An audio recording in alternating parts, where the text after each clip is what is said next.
They are spending so much time criticizing Ranjith తోఫీర్. ఇదే టైంలో రోడ్డు మీద పోయి ఒక కరపత్రం ఇస్తే ఎంతమంది రక్షింపబడేవాళ్ళు. ఆ భారం లేదు. ఓఫీర్ గారిని ముందు గాలి తీయాలి. తీసి ఏం చేస్తావు నువ్వు? ఏం సాధిస్తావు? ఏం సాధించలేరు. అంటే పగ.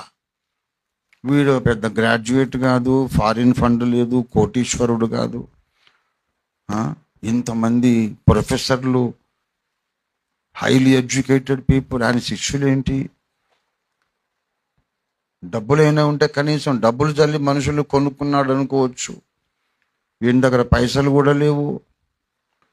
ఏంటి ఇంత ప్రభావం అనే ఒక ఒళ్ళు మంట, కుళ్ళు, అసూయ. యోసేపుకు ఇశ్రాయేలు యాకోబు ఒక మంచి విచిత్రమైన పని కలిగిన చక్కని నిలువుటంగీని కుట్టించాడు.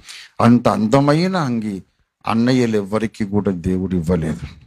ఎవరికి ఇవ్వలేనటువంటి అందమైన నిలువుటంగి యోసేపుకి ఇచ్చారు. ఆ అంగీని బట్టి అన్నలు యోసేపునందు అసూయపడిరి.